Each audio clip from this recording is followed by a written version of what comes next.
Bonjour à tous, bonjour à toutes. Nous revoilà encore cette semaine en train de parler sur le repos.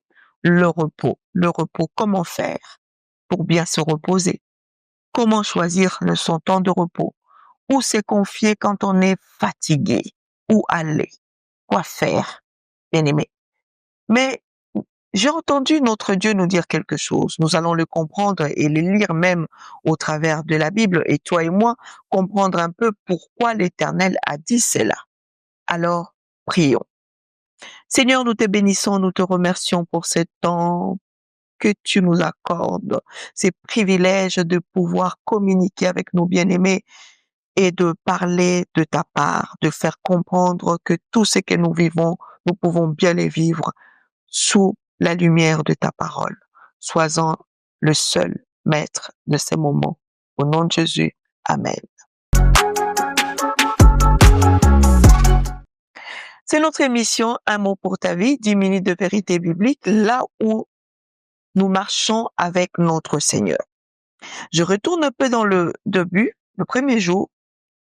Nous avons lu le verset de Genèse, chapitre 2, à partir du verset 2, là où la Bible nous disait que Dieu a béni le 7e jour et les a sanctifiés. Il nous a dit qu'il sanctifia le 7e jour du repos, c'est qu'il sanctifia le repos. Et là, aujourd'hui, nous allons aussi lire un verset dans les livres de Exode, chapitre 20, au verset 8. La Bible déclare: « Souviens-toi du jour du repos. Souviens-toi du jour du repos pour le sanctifier. » Waouh! Pourquoi le jour du repos doit être sanctifié? Comment le jour du repos doit être quoi? Sanctifié. Déjà parce que le repos reste une ordonnance spirituelle. C'est une recommandation de Dieu. C'est que tes jours de repos doivent être des moments qui sont bien disposés, bien préparés, bien organisés. Et je vous ai dit tout au long de la semaine que le repos est le moment où l'Éternel aussi vient continuer beaucoup de choses dans nos vies, vient planter dans nos vies, vient s'aimer dans ta vie. C'est pendant le temps de repos. Le temps de repos aussi doit être sanctifié parce que ça marque la limitation de l'homme. Là où l'homme se limite, parce que nous avons une limite. C'est pour montrer aussi la suffisance de notre Dieu. C'est que Dieu personne ne peut le contenir. Lui, il peut dans le repos faire des choses que toi et moi, nous ne pouvons pas faire. C'est pourquoi notre repos doit être sanctifié, parce que nous le faisons sous une recommandation céleste. Nous le faisons sous une recommandation divine. C'est pourquoi tu dois prendre le temps de sanctifier ton temps de repos et suivre ces modèles-là que le Christ, c'est lui-même Dieu, nous a inspirés.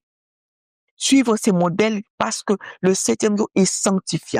Le repos te permet de te jouir de tout ce que tu as pu faire. Cela doit être sanctifié. Tout ce que tu as pu connaître, les efforts que tu as pu établir.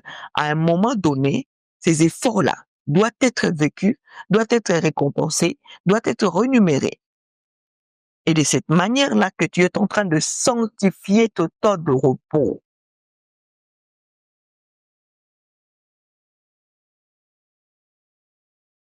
Apporter cette sanctification dans ton temps de repos, c'est une manière aussi de placer Dieu dans ton temps de repos, d'appeler sa souveraineté dans ton temps de repos. C'est comme si tu es en train d'adorer même ton Dieu dans ton temps de repos. Tu es en train de lui montrer que non, là où moi je ne peux pas, c'est toi qui peux. Moi je suis arrivé à un moment où mes efforts sont arrivés à la fin. J'ai trop donné, j'ai besoin de toi pour continuer. Parce que dans le temps où nous nous reposons, Dieu continue à veiller sur nous. Dieu continue à organiser des choses pour nous. Dieu continue à nous donner. D'ailleurs, tu vas remarquer, lorsque tu prends le temps de bien te reposer, lorsque tu prends le temps de bien t'arrêter, quand tu recommences avec une autre force, tu recommences avec une vigueur bien déterminée. Cela arrive lorsque tu sanctifies ton temps de repos. Quand on sanctifie les temps de repos, c'est pour que celui qui est saint de saint, celui qui est pur puisse prendre place. Il ne peut venir prendre place si cela n'est pas sanctifié. J'espère que tu me saisis. Je disais que le repos sanctifié attire Dieu. Ça montre que Dieu vient dans mon temps de repos, vient dans ces temps paisibles de repos. Je compris que je suis fatigué, je compris que j'en peux plus. Viens Seigneur. C'est là où lui, il va intervenir. C'est là où lui, il doit prendre place. Tant que ton temps de repos n'est pas sanctifié, mais c'est comme si tu repousses l'Éternel. C'est comme si tu es en train de dire à Dieu, Seigneur, moi je peux arriver. Je n'ai pas besoin de toi. Le repos est une manière, un appel à la continuité de nos vies pour que Dieu continue aussi à déposer ce qu'il a à déposer dans notre destin. Ce qu'il a à déposer a besoin d'un temps de coupure, a besoin d'un temps d'interruption. C'est pourquoi nous prenons le temps de repos. Mais tu remarques que dans ton temps de repos, il peut s'avérer que Dieu vienne te parler aussi, vienne te visiter. Mais tu dormais, tu as rêvé, tu dormais, tu as entendu une voix. Parce que lui, il continue. C'est pourquoi tes temps de repos doivent être sanctifiés pour que ce qu'il a à faire puisse être réalisé. J'aimerais qu'on puisse lire encore. Hébreux chapitre 4, verset 10. La Bible dit, « Car c'est lui qui entre dans le repos de Dieu. » Le repos, je parle de repos de Dieu. Ici, nous sommes en train de combiner le mot repos avec la pensée de Dieu. Et la Bible nous dit, c'est lui qui rentre dans le repos de Dieu, se repose de ses œuvres, comme Dieu s'est reposé des siennes. Tu te reposes de tes œuvres, de tout ce que tu as produit, de tout ce que tu as fait.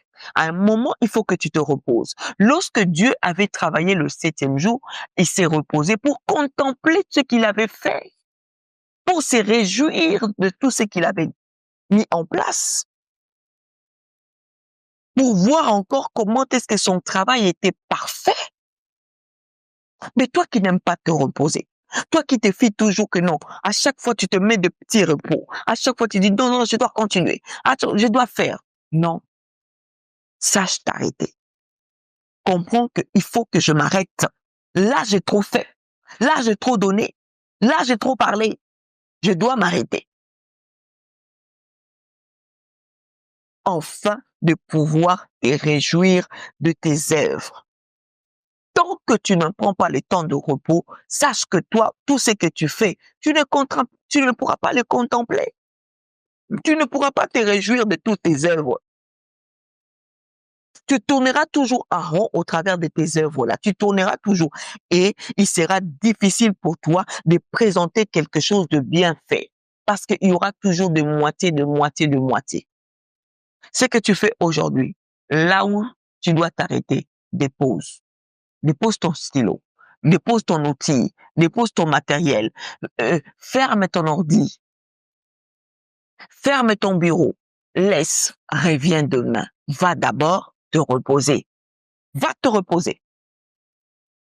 Car c'est lui qui entre dans le repos de Dieu, se repose de ses œuvres. Le repos de Dieu nous oblige à pouvoir arrêter nos œuvres. Comme Dieu s'est reposé de siennes. Je crois que cela va être ton cas. Toi qui n'aimes pas le faire, prends maintenant le temps de te reposer, car le repos est universel. Le repos est divin. Pour aujourd'hui, nous nous arrêtons ici. C'était notre émission Un mot pour ta vie. 10 minutes de vérité biblique pour marcher avec notre Dieu. N'oublie pas de partager ces moments. N'oublie pas de t'abonner si ce n'est pas encore fait, de liker, de commenter ces programmes, afin de recevoir aussi nos notifications en temps et en heure. De ma part, je vous souhaite une excellente journée ou encore une excellente soirée.